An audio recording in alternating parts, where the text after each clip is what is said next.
দর্শক এরই মধ্যে পুলিশ কিন্তু কয়েকটি সাউন্ড গ্রেনেড ছুটিয়েছেন এবং তারা সাউন্ড গ্রেনেড ছুটিয়ে তারা কিন্তু আবারও তারা অ্যাকশনে যাচ্ছেন। পুলিশ ধাওয়া দিচ্ছেন শিক্ষার্থীদের আমরা দেখতে পাচ্ছি। পুলিশ কিন্তু শিক্ষার্থীদের ধাওয়া দিয়ে যে গুলিস্তান যে 0 পয়েন্ট সেই 0 পয়েন্ট তারা এরই মধ্যে সচিবালয়ের সামনে কিছুক্ষণ ছিলেন এবং পুলিশের ধাওয়ায় শিক্ষার্থীরা ছত্রভঙ্গ হয়ে গিয়েছেন এবং যে যার মতো করে তারা কিন্তু নিরাপদ আশ্রয়ে তারা ছুটছেন।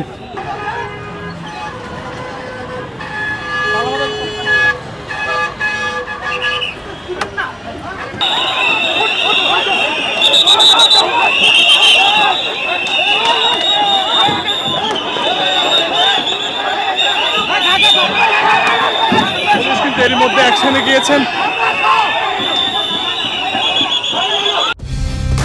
কালার এক্সপার্ট, জর্জ স্যাপ এবং মাইল্ড অন হ্যান্ডস টেকনোলজি সমৃদ্ধ অরিক্স ক্রিস্টাল ওয়াশ আপনার লন্ড্রি এক্সপার্ট।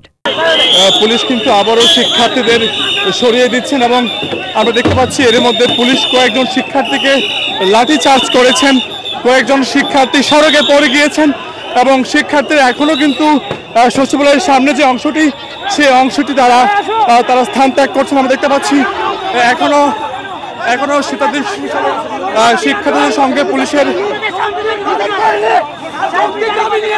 আমরা দেখতে পাচ্ছি পুলিশের সদস্যরা তাদেরকে সরিয়ে দিচ্ছেন।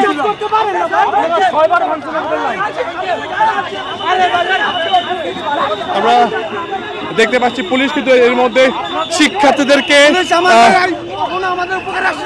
মানুষের ক্ষতি করতে পুলিশ আসছে। পুলিশ আওয়ামী লীগ বন্ধ ছিল, এখনো আওয়ামী লীগ বন্ধ আছে। বন্ধ ছিল না, পুলিশ যদি থাকতো আমাদের মা বোনদেরকে হাত দিত না, আমাদের মেয়েদেরকে হাত দিতেছে। পুলিশের এখনো ছাত্রলীগের গন্ধ যায় নাই, ওদের শরীর থেকে এখনো ছাত্রলীগের গন্ধ যায় নাই। সব আওয়ামী লীগের দোষর, আওয়ামী লীগের দোষর। এখন শিক্ষকদের সাথে যোগাযোগ করা হয়েছে, তিনি একটা মিটিংয়ে বর্তমানে ব্যস্ত। তো আমরা এখানে শান্তিপূর্ণভাবে সবাই বসে আছি, হুট করে আমাদের উপর লাঠি চার্জ করছে, দেন ওইখানে ককটেল ফাটাইছে পুলিশে। কি দরকার ভাই? আমরা কি আমাদের ন্যায্য দাবি নিতে পারবো না? আমাদের বোর্ড 2003 সাল থেকে আমাদের ভার্সিটি প্রতিষ্ঠিত হয়েছে, সেখান থেকে দুর্নীতি করতে করতে হাজার হাজার কোটি টাকা মেরে দিচ্ছে।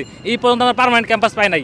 এখন সে বলতেছে ভার্সিটির প্রত্যেকটা বিল্ডিং সে ছেড়ে দিচ্ছে। এর মানে কি? তাহলে কি আমরা কি পথে বসবো? এই যে হাজার হাজার স্টুডেন্ট, 5,000-6,000 স্টুডেন্ট, তারা কি, তাদের ভবিষ্যৎটা কি?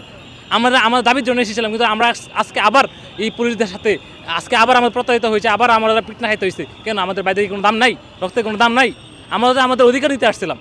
ওই কথা না শুনেই তারা এখানে অ্যাকশনে গেছে এবং মেইনলি তারা যে রিজনটা দেখাচ্ছে, তারা বলতেছে এইখানে আসছি কেন, এই কারণে তারা লাঠি চার্জ করছে। হ্যাঁ, আমাদের শিক্ষার্থী আহত হয়েছে এবং আমাদের জাতীয় পতাকা নিয়ে যারা আমাদের নারীরা ছিল, ওরা ছিল, ওদের জাতীয় পতাকা পায়ের নিচে ফালানো হয়েছে। ওনারা জাতীয় পতাকা পায়ের নিচে ফালায়া তারপরে ওদিকে গেছে এবং আমাকে আহত করছে সহ আমাদের যে স্টুডেন্টরা ছিল ওদেরকে আহত করছে। ওনারা আমাদের আইডি কার্ড দেখতেছেন নাকি?